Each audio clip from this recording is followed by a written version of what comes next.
Bueno, vamos a orar, hermanos. Vamos a darle gracias a Dios, porque en medio de todo, Él es digno de ser alabado, y digno de ser glorificado y digno de que le demos gracias. Padre, en esta noche te damos muchas gracias, Señor, por tu gran amor, Señor, tu gran misericordia, que a pesar de nosotros y de todas las circunstancias que podamos tener alrededor, Señor, tú siempre estás alentándonos a seguir adelante, Señor. Ayúdanos esta noche, Señor, a que el pastor comunique el mensaje a los hermanos de la forma adecuada, Señor, que cada uno de ellos tenga un corazón, Señor, dispuesto para recibir tu palabra, un corazón que sea tierra fértil, que dé el fruto, Señor, que tú has designado que dé, pero que dé fruto. En el nombre de Jesús, te damos gracias, Señor, y ponemos este tiempo en tus manos, Señor, para que tú te glorifiques. Amén. Amén. Bueno, el tema de hoy, como les decía, se llama la misión de la iglesia. Bienvenido, Dani, mi hijo. Hoy no está aquí en la casa con nosotros, entonces un saludo a Danielito. Ah, sí, Nani. Hola, Nani. Ahí está, y Douglas Molina. Hola, Nani, que hoy no está en la casa. No. Bienvenidos, mis hermanos. Comenzamos con la prédica de hoy para que nos dé tiempo. La misión de la iglesia bajo la dirección del mejor sermón de todos los tiempos. ¿Cuál es el mejor sermón de todos los tiempos? La predicación que está en el capítulo 5, capítulo 6 y capítulo 7 de Mateo, que se conoce como el Sermón del Monte. Déjenme decirles por qué es el mejor sermón de todos los tiempos. Cuando usted va y compra algo, si usted compra, ejemplo, una computadora, una refrigeradora, por lo general traen un manual de uso, un manual de cómo armar, cómo preparar las cosas, cómo utilizar las conexiones, todo un manual práctico, que es un manual grande que trae todas las cosas para explicarnos su uso. Pero dentro del manual hay una guía rápida, que es como una pequeña información sobre todo el manual grande, pero reducido. Bueno, la Biblia es un libro de formación para nosotros, es un libro que Dios nos dejó, que es toda la Biblia en sí, que se compone de varios libros, cada uno en su tiempo y cada uno según su autor. Y dentro de toda la Biblia está lo que yo le llamo el manual rápido. El manual rápido es como agarrar toda la Biblia y concentrarla y meterla dentro de 3 capítulos, que sería capítulo 5, capítulo 6 y capítulo 7 de Mateo. Ahí está el Sermón del Monte y ese es el mejor sermón de todos los tiempos, el mejor sermón jamás dado. De ahí es donde sale prácticamente casi que toda la teología de Jesús, toda la doctrina de Jesús. De esos 3 capítulos se desarrolla en toda la Biblia, pero ahí es donde está centrado eso. Para hablar de lo que es el tema que nos compete hoy, que es la misión de la iglesia, lo voy a hacer desde el libro de Mateo, desde el capítulo 28, donde está lo que se conoce como la Gran Comisión. Esto lo dice Jesús después de haber resucitado, ya pasa por la cruz, él resucita y se da un diálogo entre Jesús y los discípulos, donde él empieza a manifestar su dominio y su autoridad. ¿Qué autoridad? La autoridad es suprema, es universal y es cósmica. ¿Cómo lo dice él? En Mateo 28, 18 al 20, él lo dice así: toda potestad me es dada en el cielo y en la tierra. Ahí está hablando de algo supremo, universal y cósmico. Eso lo dice él después de que ha resucitado. El concepto que tenían los israelitas del Mesías era un concepto bastante limitado, porque ellos veían al Mesías viniendo a gobernar en Israel y defendiéndolos y poniendo a Israel por encima de las naciones, pero con algo meramente en lo que es el escenario terrestre. Ahí era donde lo veían. Pero el alcance del reinado de nuestro Señor Jesucristo, su señorío supremo, no tenía ese límite ni tiene límites. ni tampoco la cruz era el fin, sino que la cruz y su cita en la cruz para ser muerto a través de su sacrificio en manos de los romanos no era el fin, sino el principio, el punto de partida. Por lo tanto, ver al Señor Jesucristo solamente dentro de lo que es su vida, dentro de lo que fue su muerte, sería verlo completamente limitado. Por eso es que Él nos dice a nosotros que Él tiene toda potestad, la cual es dominio supremo, autoridad suprema, universal y cósmica, que es lo que yo digo, pero es a partir de la resurrección. Por eso es que Pablo nos dice a nosotros que si Jesús no hubiera resucitado, vana sería nuestra fe, porque ahí es donde es el punto de partida para nosotros y el punto de partida para toda la creación, para poder ver la restauración de todas las cosas. ¿Qué es lo que significa tener dominio absoluto? Tener dominio absoluto, desde la óptica de lo que nuestro Señor Jesús nos está enseñando, es tener una autoridad suprema, incuestionable. Por lo tanto, el mensaje de Jesús es supremo e incuestionable.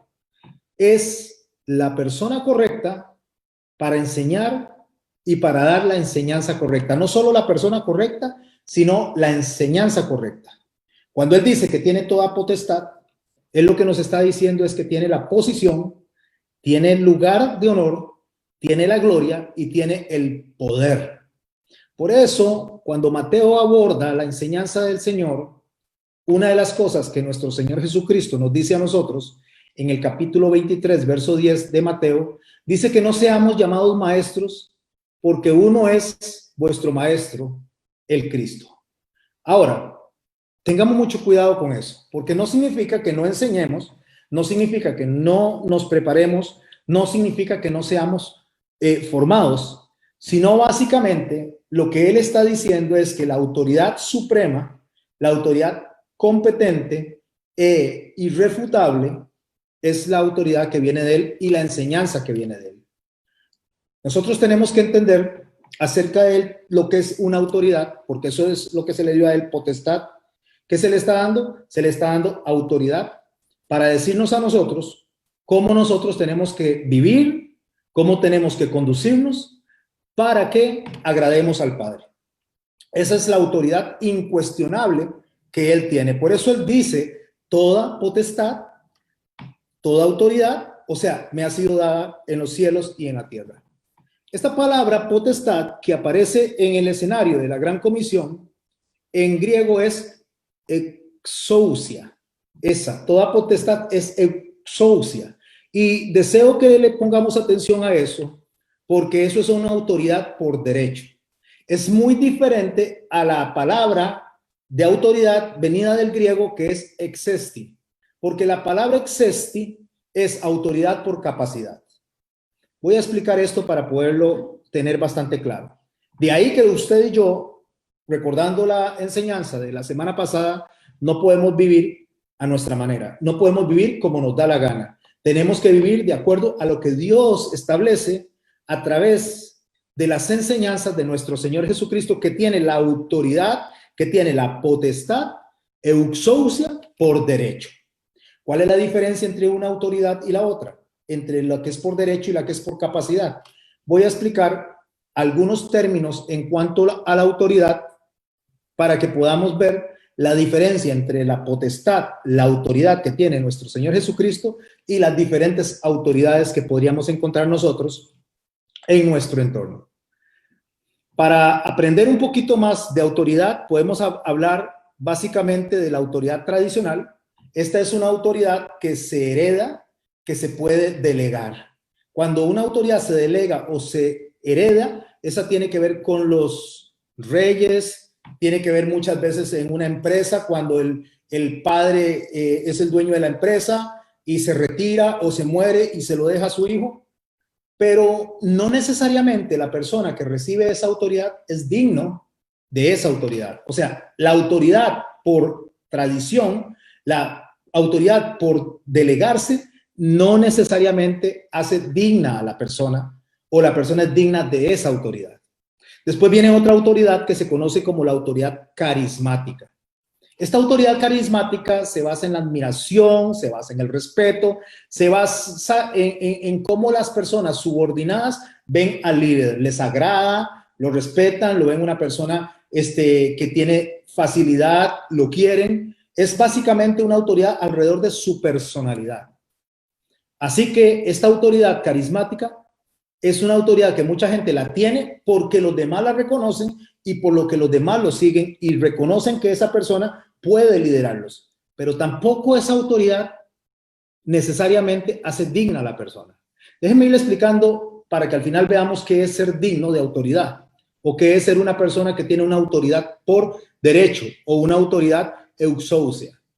Lo que pasa es que una persona en la autoridad tradicional puede dirigir algo que le dejó su padre, su abuelo, o puede ser un rey que se lo dejó, pero esta persona no se conduce tal vez bien o no necesariamente tiene la capacidad para conducirse. Simplemente se lo dieron porque su papá o el rey o cualquier otra persona que está sobre él le dejó eso. De la misma manera, la parte carismática. Puede ser una persona muy carismática, muy agradable, puede ser una persona con un léxico y con una forma de comunicarse excelente. Y entonces esta autoridad tampoco bajo ninguna circunstancia significa que se es digno simplemente porque es carismático, porque la persona viene y le es agradable a las demás personas. Eso no le hace digno de autoridad. Después viene lo que es la autoridad racional. ¿Cuál es la autoridad racional? Es la que se basa en reglas, la que se basa en sistema de leyes, la que se basa en la legalidad, en reglamentos, en principios.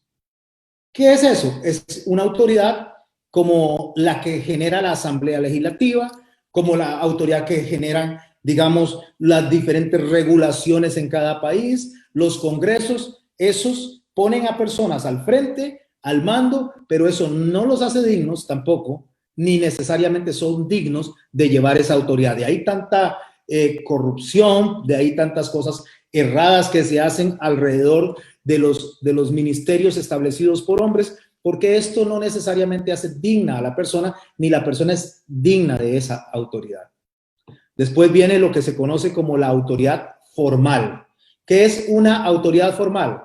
La autoridad formal es la que está directamente asociada justamente con las cadenas de mando. O sea, es algo que está dentro de organizaciones. Eso es una autoridad formal. Una organización se establece, abre sucursales y en cada sucursal pone dentro de la organización personas para que administren eso.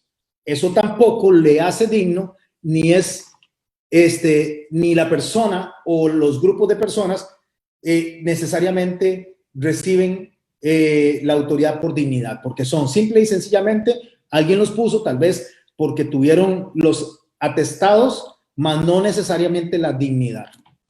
Después viene la autoridad operativa. ¿Cuál es la autoridad operativa? Es la que se hace porque la persona tiene una facultad de accionar. ¿Como quién? Como un doctor. El doctor tiene autoridad por la capacidad, por lo que conoce en el área de la medicina. El ingeniero eléctrico tiene capacidad en esa área por lo que conoce. Eso le hace una autoridad operativa, pero no necesariamente ni es digno de eso, ni se le dio por dignidad. Ahora, ¿qué es dignidad? Por todo lo que vengo yo mencionando aquí, alrededor de estas explicaciones. Bueno, para eso es que vamos a sentar esta base para poder explicar lo que Jesús es, lo que Jesús hace y lo que Jesús por derecho tiene. ¿Qué es derecho? Mérito. ¿Qué es una autoridad por derecho? O una autoridad, como les decía en la palabra exousia, que es lo que el Señor está diciendo, toda potestad, toda exousia me ha sido dada. Eso se da por la acción o conducta que hizo una persona que le hace digno de tener un premio de alabanza, ser alabado por lo que hace. Eso es lo que le hace a la persona digno de tener la autoridad. Todas las otras autoridades podrían ser corruptas, todas las otras autoridades podrían no tener los atestados, todas las otras autoridades podrían ser autoridades que fueron impuestas por la fuerza, pero en este caso de la autoridad por derecho significa que la persona por sus acciones, por su conducta, merece, y pongo merece en mayúscula, merece ser premiado con alabanza. ¿Por qué? Porque la dignidad, que es lo que va dentro de la autoridad por derecho, por mérito, no depende de la importancia de lo que los demás le otorguen. O sea, no depende de lo que los demás acepten, hagan, no depende de las circunstancias. La dignidad es un valor moral que no se puede negociar bajo ningún sentido. Voy a explicar un poquito más porque solamente estoy poniendo el fundamento para la enseñanza de hoy de por qué la iglesia hoy no está cumpliendo la misión a la cual se le designó. ¿Cuál es la misión de la iglesia? Entonces, para entender la misión de la iglesia tiene una autoridad delegada, las personas pueden estar predicando, las personas pueden estar enseñando, las personas pueden estar evangelizando y no necesariamente lo están haciendo ni dignamente, ni necesariamente lo están haciendo correctamente. Pero quien sí es digno, quien por mérito propio se ganó esa autoridad, la cual manda a los discípulos a dar, la cual manda a sus discípulos a enseñar, viene de Dios y es dada por Dios. Pero es dada a una sola persona. A nadie más se le dio esa autoridad euxosia de la manera que se le dio a nuestro Señor Jesucristo. Y déjeme empezar a establecer justamente el fundamento de lo que estoy diciendo. En el Salmo 145, en el verso 3, la palabra de Dios dice, grande es Jehová. Escucha esta palabra, grande. Habla de majestad. Habla de lo sumo, de lo más relevante, de lo más importante, de lo que es Él, el Señor Jehová. El Salmo dice, grande es Jehová, y dice, y digno de suprema alabanza, y su grandeza es inescrutable. Vea lo que dice el Salmo, Él es grande, Él es digno, ¿por qué? Porque por mérito, Él debe tener la alabanza de nosotros, y la alabanza suprema, porque eso es la suprema alabanza. ¿Por qué? Porque su grandeza es inescrutable, o sea, no se puede hacer escrutinio de su grandeza, no se le puede a Él sacar absolutamente nada, porque no hay quien le señale a Él absolutamente nada. Busque cualquier autoridad que no sea Dios y usted va a encontrarle defectos y errores a cualquier autoridad que no sea Dios mismo. Y no estoy diciendo que no se respeten a las autoridades, estoy diciendo que no haya una autoridad. Si no es Dios, no hay una autoridad perfecta que no se equivoque.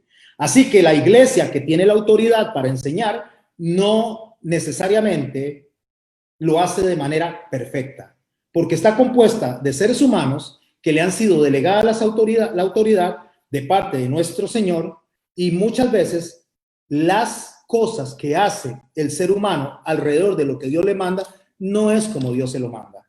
Y eso es lo que vamos a abordar durante esta noche.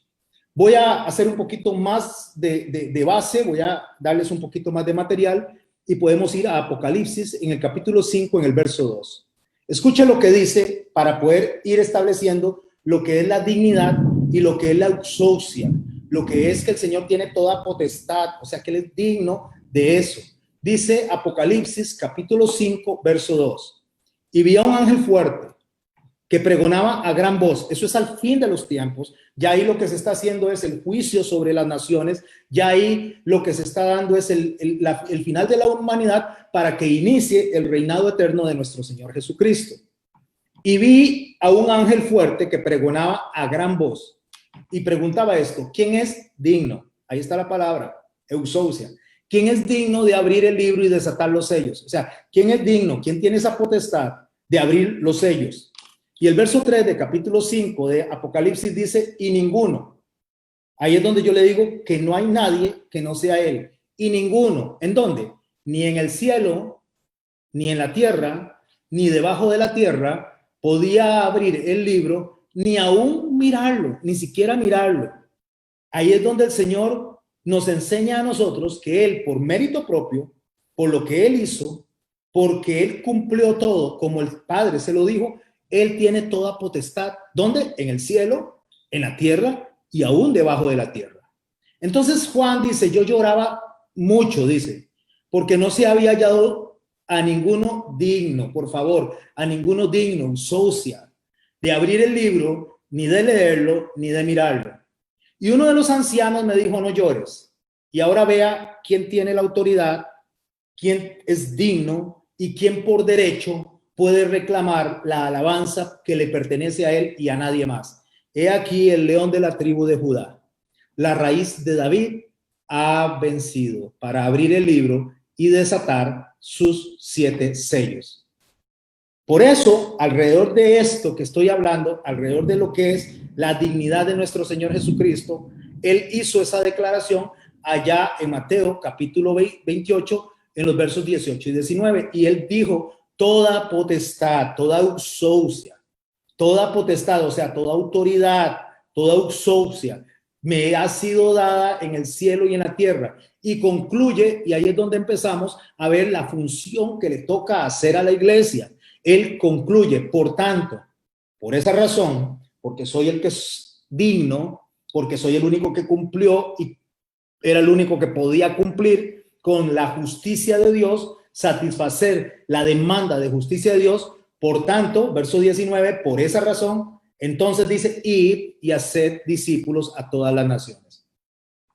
Debido a que el Señor Jesucristo tiene esa potestad, Él puede mandar a sus discípulos a hacer esa función. ¿A qué? A hacer más discípulos a las naciones. ¿Cómo? Bautizándolos en el nombre del Padre y del Hijo y del Espíritu Santo. ¿Cuál es la tarea que tienen que hacer? ¿Cuál es la misión que tienen que hacer? Enseñándoles que guarden todas las cosas que os he mandado. Ahí está la misión, ahí está la tarea, bajo la autoridad suprema que lo está mandando. Ese es el resultado de lo que debe darse de acuerdo a lo que el Señor nos demanda.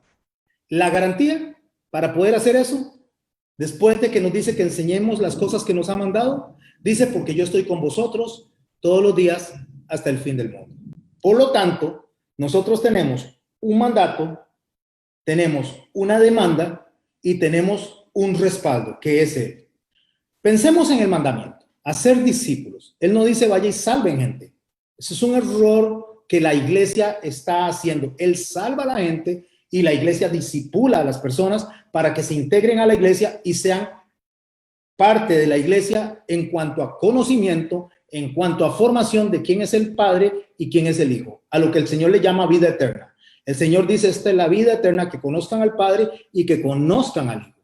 Pero la salvación no la tiene el ser humano, la salvación no la tiene usted y no la tengo yo. La salvación es de Jehová, dice la palabra de Dios. Es solamente el que tiene la autoridad, la potestad de salvar. Y una vez que Él hace eso, nos manda a hacer una misión. ¿Cuál? Hacer discípulos y bautizarlos. Vea qué importante. El orden. Primero se hace el discípulo y después se bautiza.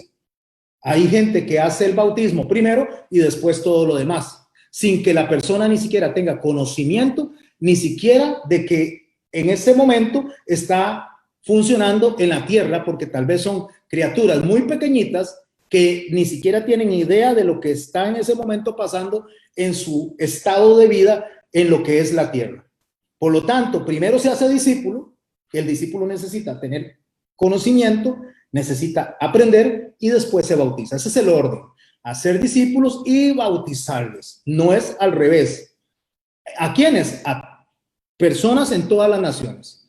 Eso es importante porque el judaísmo de la época, ellos pensaban que los que estaban dentro del reino eran solo los judíos, y aquí el Señor está dando un mandato donde incluye a todas las naciones, o sea, personas de toda la tierra, de todo el planeta. ¿Cuál es el mandamiento? El mandamiento es muy concreto.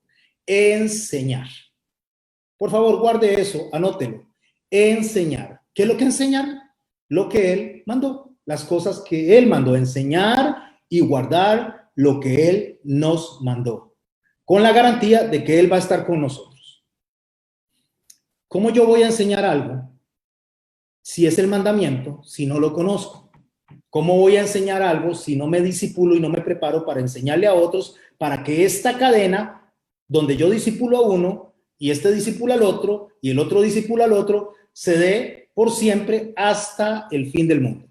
porque esa es la garantía. Voy a estar con ustedes hasta el fin del mundo. ¿Pero qué es el fin del mundo? ¿Qué es el tiempo que Dios establece? Bueno, en primer lugar, antes de hablar de lo que es el fin del mundo, quiero decirles cuáles fueron las enseñanzas que Él nos mandó a dar, las enseñanzas que Él nos dijo que tenemos que hacer. Ahora las voy a desarrollar un poquito más desde el sermón más importante, desde el mejor sermón de todos los tiempos, que es el Sermón del Monte. Pero por ahora voy a reducirlo básicamente a 4 puntos. Sus enseñanzas se encuentran en sus discursos, sus enseñanzas se encuentran en sus parábolas, sus enseñanzas se encuentran en sus profecías.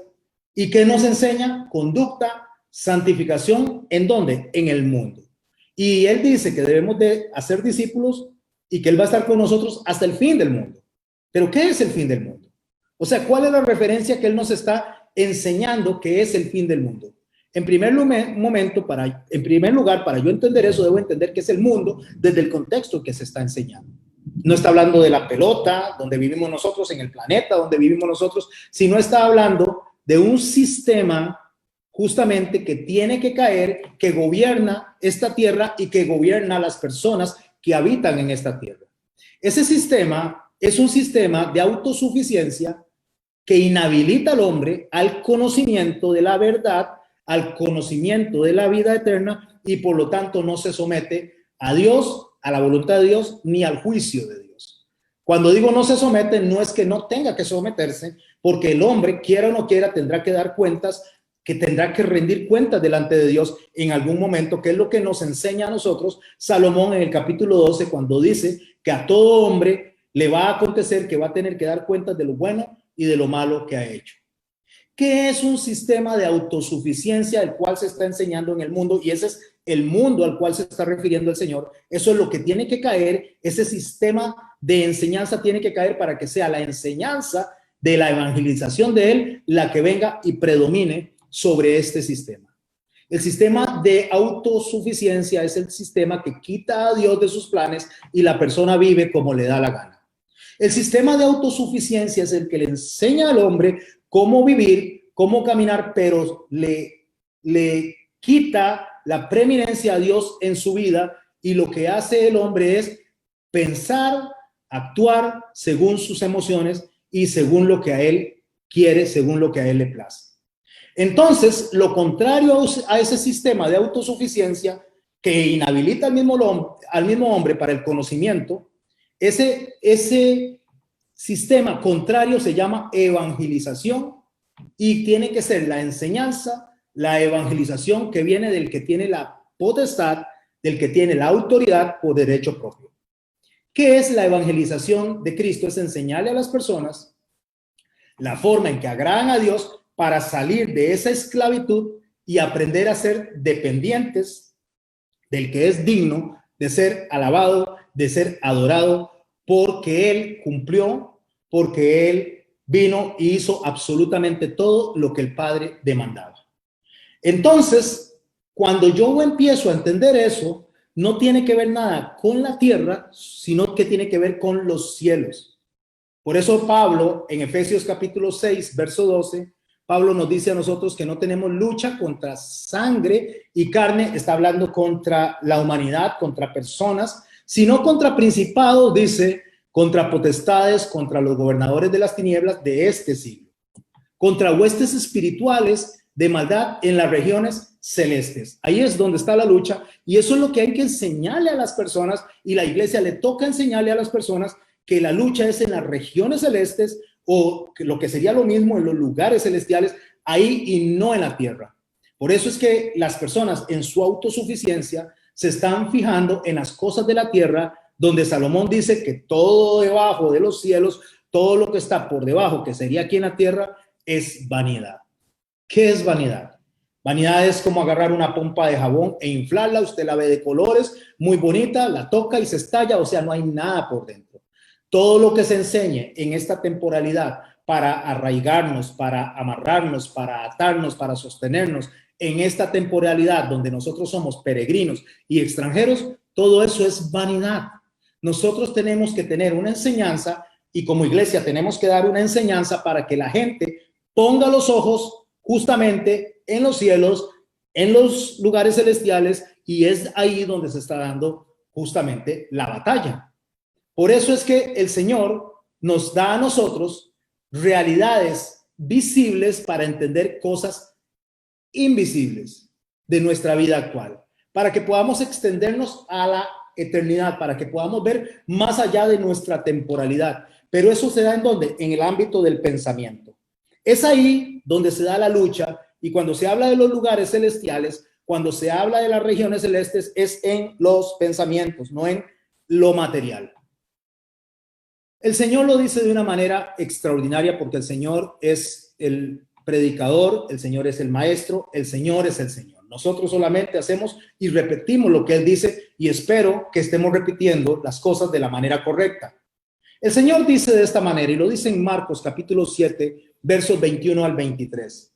Porque de dentro del corazón de los hombres salen los malos pensamientos. Ahí está la lucha.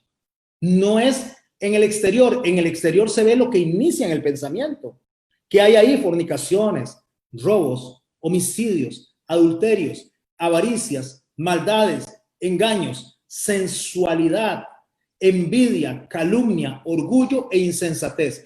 Todas estas maldades, dice el Señor, de adentro salen y contaminan al hombre. Esa es la lucha que nosotros tenemos. Es ahí donde tenemos que trabajar. Es en el pensamiento que tenemos que trabajar. Es en el interior de nosotros para que lo que sale sea algo que no contamine, sino que sea algo que edifique. Cuando dice que lo que de adentro sale contamina al hombre, es que ese sistema del mundo que se forja en el corazón cuando sale, lo que hace es contaminar a las demás personas, hablando de hombre, al hombre como humanidad. Eso es lo que contamina, lo que está adentro. Por eso tenemos que cambiar lo que está en nuestra mente y tenemos que cambiar lo que está en nuestro corazón para que nuestras circunstancias cambien. De ahí que el Señor dice, oísteis que fue dicho, no matarás. Porque eso es exterior, eso es visible, eso es algo de la acción ya completada. Mas yo os digo que cuando se enojan con su hermano, ya entonces lo mataron en su corazón. ¿Por qué? Porque cuando algo comienza en la mente, termina en la acción. Lo que el Señor está enseñando es que nosotros terminamos consumando lo que sale de nuestra mente y lo que sale de nuestro corazón en lo que se conoce como la región celeste o el lugar celestial. ¿Por qué el lugar celestial? Porque es donde está lo intangible, donde está lo invisible, que es donde nuestro espíritu se mueve, y ahí es donde las huestes es donde batallan y nos atacan. Ahora la pregunta es, entonces, ¿qué es lo que debemos enseñar los creyentes que vivimos en este mundo, en este sistema en el cual nosotros tenemos que enseñarle a la gente a salir de ahí, no por nuestra capacidad, no por nuestra fuerza, sino gracias al que es digno de suprema alabanza, al que es digno de enseñarnos a nosotros y de guiarnos a nosotros? ¿Cuál es la manera de vivir en que usted y yo podamos ganar esta batalla? ¿Cuál es la realidad invisible que se manifiesta en esta dimensión material, pero que realmente el predicador Salomón lo entendió cuando él lo dijo justamente en Eclesiastés, cuando dijo vanidad de vanidades, todo es vanidad, dijo él. Todo lo que está debajo del cielo, hablando de nuestra realidad, todo eso es vanidad. Y no solo eso, sino que allá en Eclesiastés, en el capítulo 1, versos 1 al 3, usted se encuentra en el verso 3, donde él dice, ¿qué provecho tiene el hombre con todo su trabajo y el afán que tiene debajo del sol, cuando está luchando constantemente, cuando no tiene bien ubicado su pensamiento, cuando no tiene bien ubicado todo lo que debe de hacer como miembro de la iglesia, como testimonio para el mundo y cumpliendo la misión que Dios le dio? Si nosotros no nos ubicamos bien, entonces nosotros vamos a terminar haciendo cosas que no son para la eternidad. Y ahora voy a dejar explicar un poco más eso. No es que no trabajemos, no es que no estudiemos, no es que no hagamos cosas en este mundo, pero esto es temporal, esto es pasajero. Por eso, en ese mismo libro de Eclesiastés, en el capítulo 1, dice Salomón de esta manera, un mismo suceso ocurre al justo y al impío, al bueno y al limpio y al no limpio, al que sacrifica y al que no sacrifica, como al bueno, así también al que peca, al que jura como al que teme al juramento. ¿Y cuál es ese suceso? Dice, este mal hay entre todo lo que se hace debajo del sol. Un mismo suceso le acontece a todos.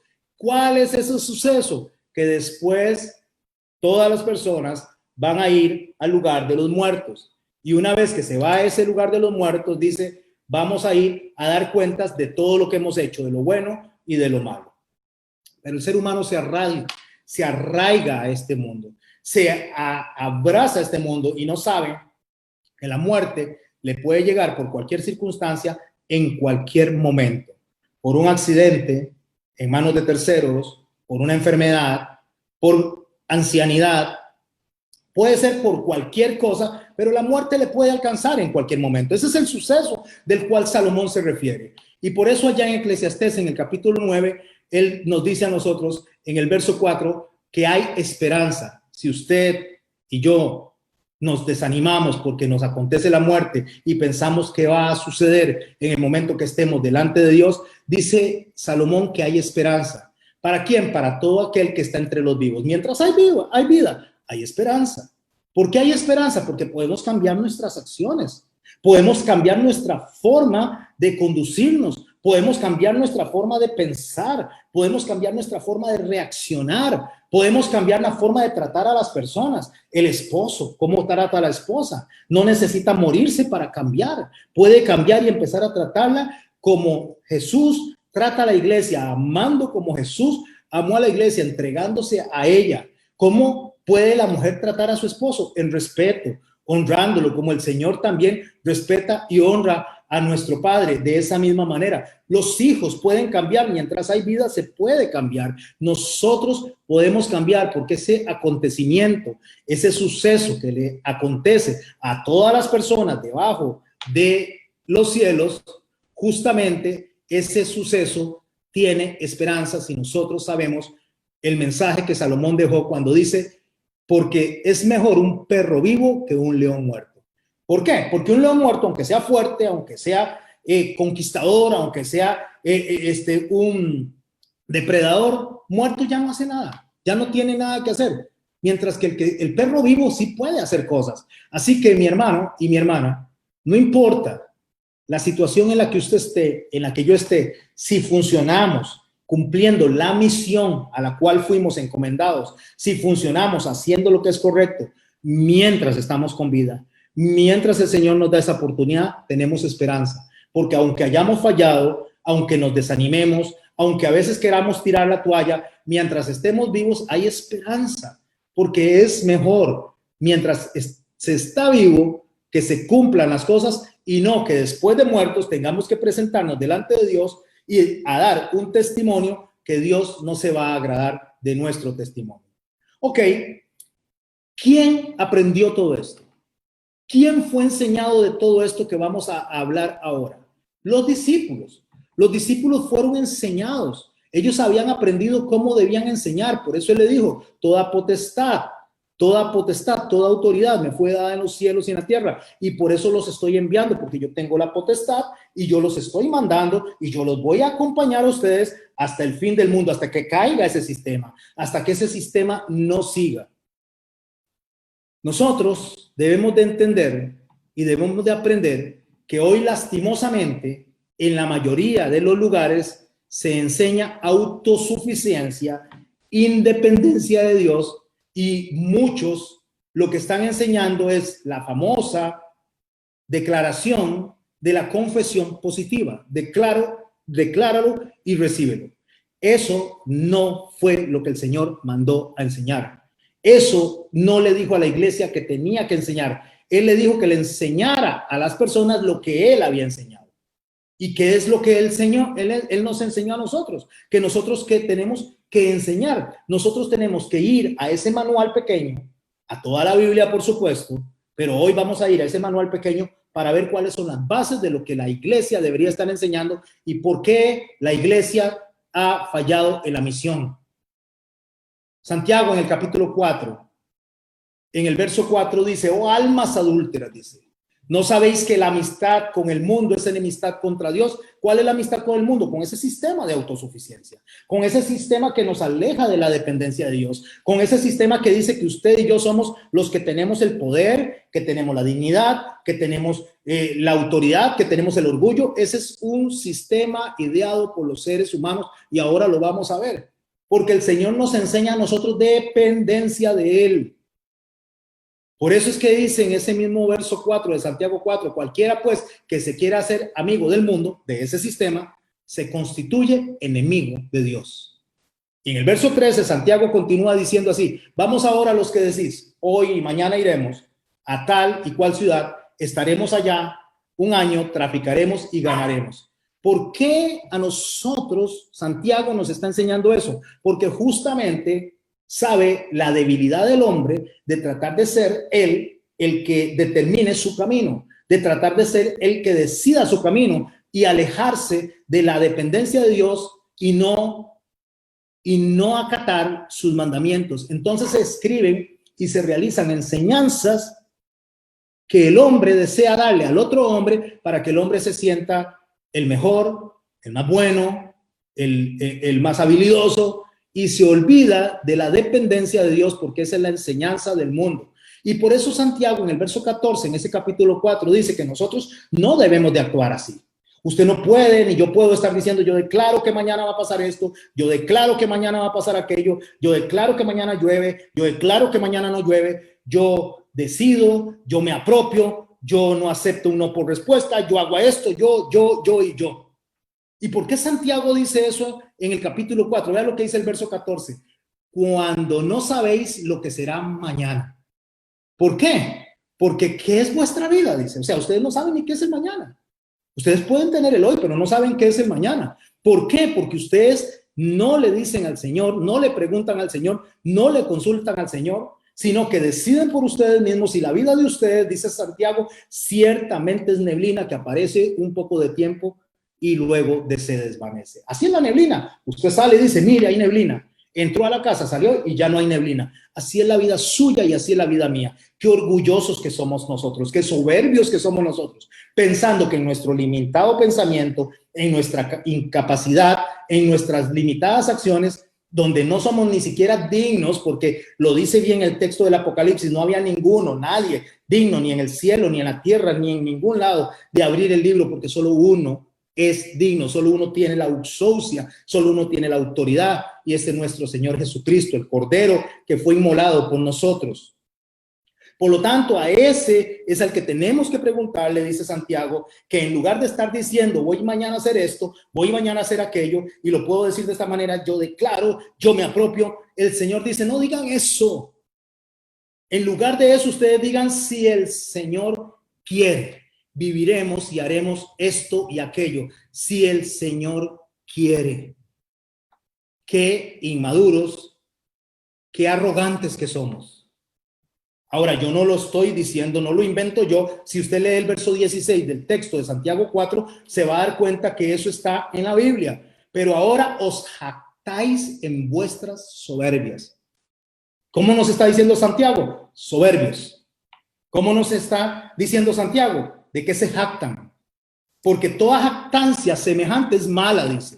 Y al que sabe hacer lo bueno y no lo hace, le es pecado. No, mi hermano, no es que no sabemos, es que sabemos, pero nosotros queremos marcar nuestra vida, nosotros queremos decir lo que es bueno y lo que es malo, nosotros queremos vivir a nuestra manera, nosotros queremos vivir como nos da la gana. Y el Señor dice, así no se vive como yo lo mando, y por eso yo que tengo la autoridad, yo que tengo la potestad, les enseño a ustedes para que vayan y enseñen. Vean, mis amados hermanos, ¿qué es lo que nos enseñó el Señor?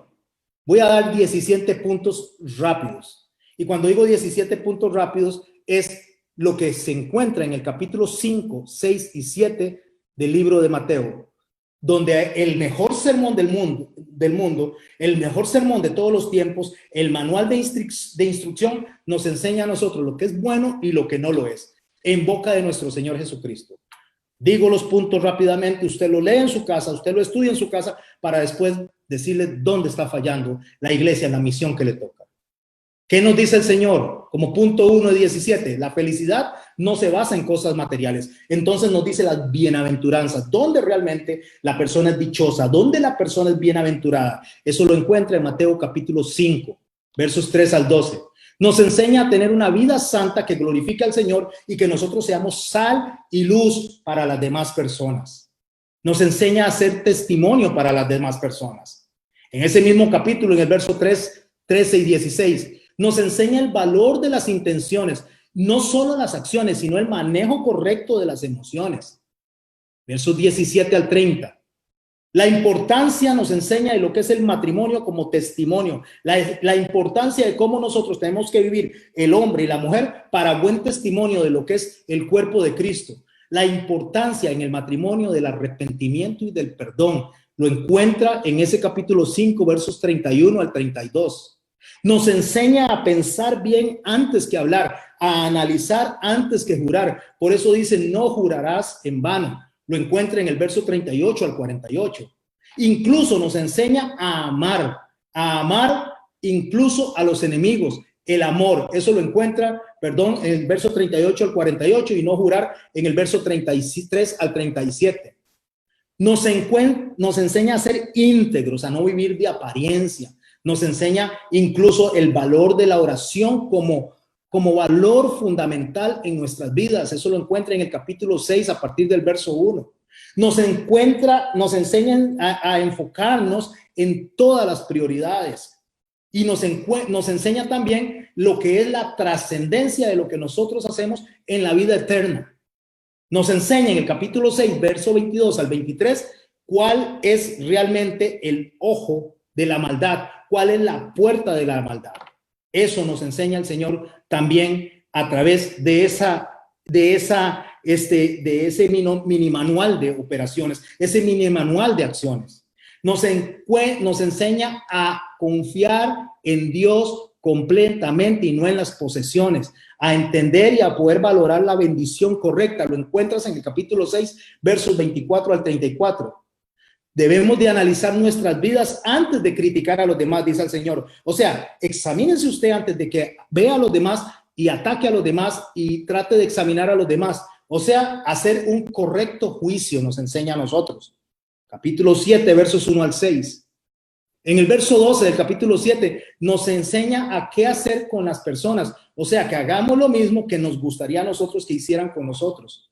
Pero nos advierte que la vida en Cristo no es fácil, que la vida en Cristo requiere de esfuerzo, que en la vida con Cristo vamos a ser perseguidos, vamos a ser acusados. Por eso nos enseña que debemos de caminar por la puerta angosta, versos 13 y 14 del capítulo 7.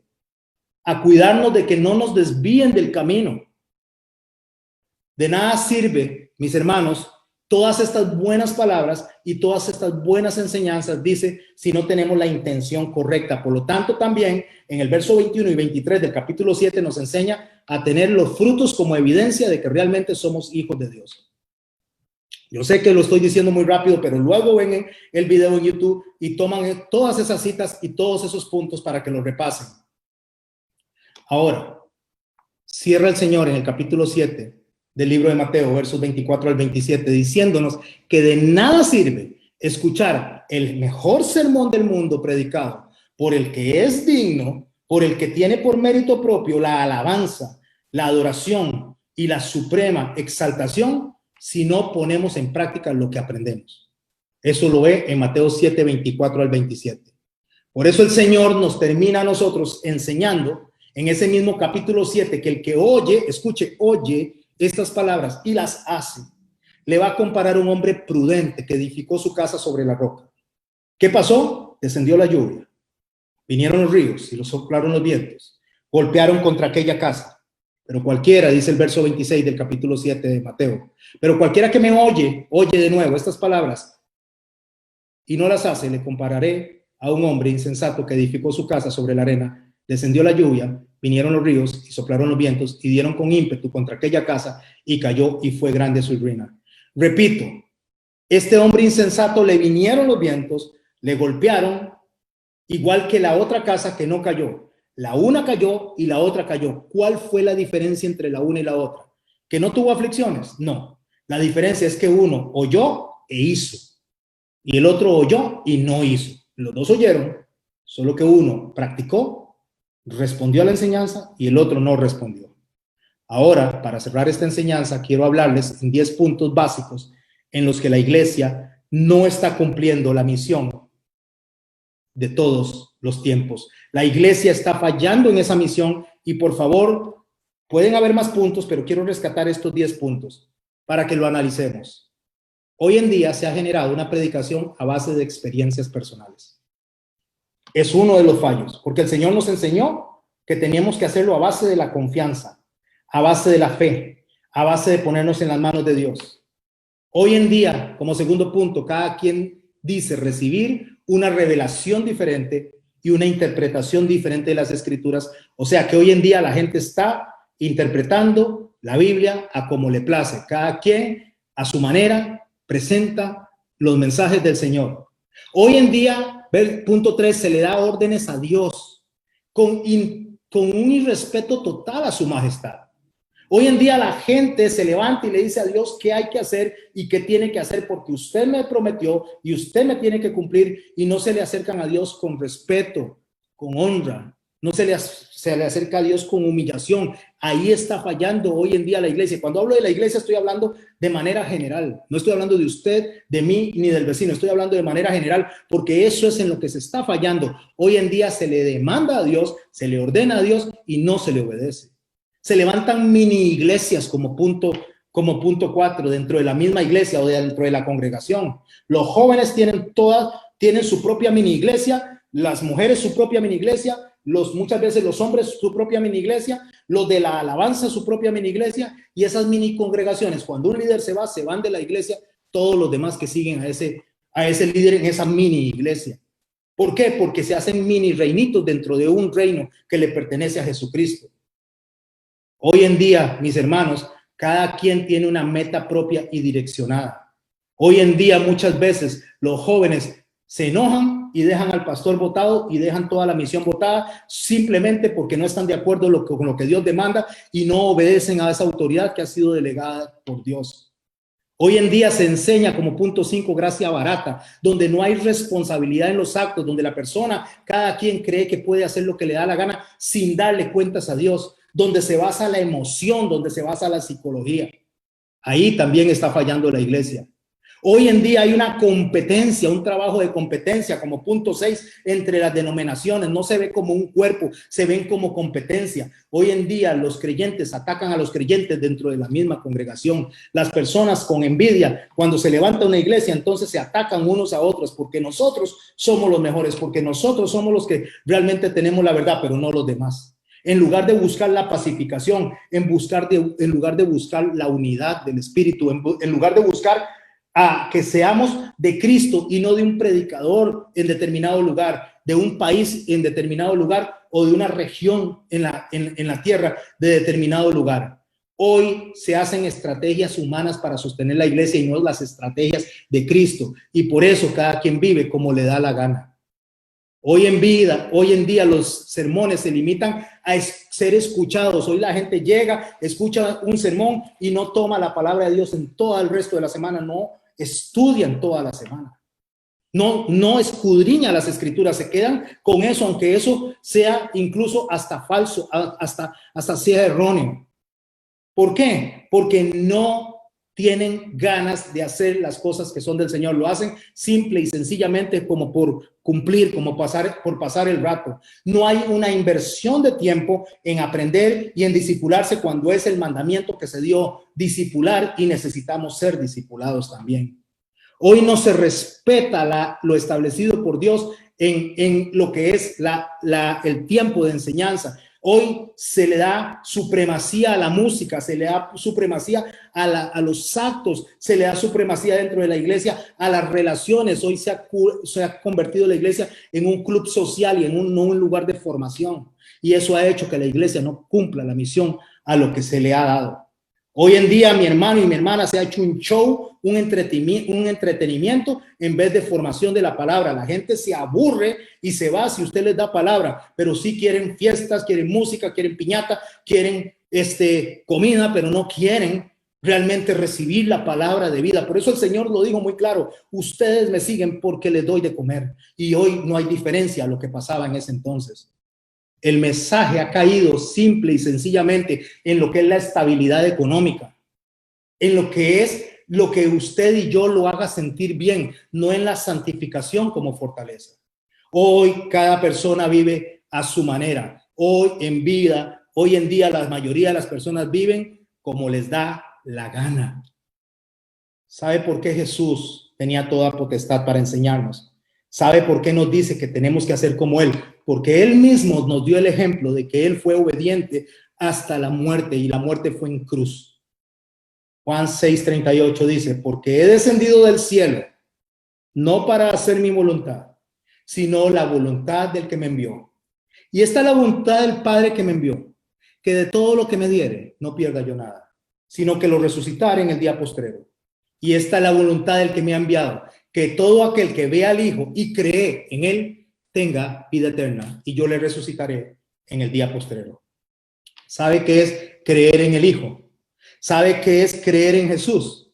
¿Sabe qué es lo que significa creer en el santo nombre de el Dios de Israel? Le voy a decir qué es lo que significa creer en Él. Es creer que Él tiene toda potestad, que tiene toda autoridad, que tiene el derecho de enseñarle a usted lo que usted tiene que hacer, y usted no tiene por qué salirse, ni yo tengo que salirme del lineamiento que Él puso. ¿Sabe qué es hacer la voluntad del Padre? Es obedecer al Hijo. Y no estamos puestos para entretener gente. No estamos puestos para venir y hacer shows. No estamos puestos en la tierra como iglesia para venir y pensar en números mercantiles para multiplicar a la gente. No importa si la iglesia es de 10 personas, si es de 100 personas o si es de 1000 personas, el mismo mensaje y la misma misión tiene: arrepentidos porque el reino de los cielos se ha acercado. Y si usted y yo no nos arrepentimos, debajo del cielo corremos exactamente la misma suerte que corren todos los demás personas, y vamos a morir. Y después de esto viene el juicio, y en el juicio vamos a dar cuenta de lo bueno y de lo malo, nos guste o no nos guste. Así que, ligado a la mensaje de la semana pasada, usted y yo no podemos vivir a como nos da la gana, y la iglesia no puede hacer lo que le da la gana. Nosotros hoy como iglesia tenemos que recapacitar y dejar de estar viendo esto como un show, como un lugar de fiesta, como un club social, y empezar a verlo como lo dijo el Señor, como un hospital para enfermos, como un lugar donde vengan las personas que necesitan de Dios y les presentemos al Dios perdonador, al Dios misericordioso, al Dios que les dice: vengan a mí los que están cansados y cargados, y yo los haré descansar. Hoy, mi hermano, este mensaje, hoy, mi hermana, este mensaje que se liga al anterior, lo único que hace es un llamado de atención a la iglesia en los tiempos actuales. Volvamos a la Biblia, volvamos a la palabra, y dejemos las cosas superficiales que solamente ven y se agarran de la temporalidad.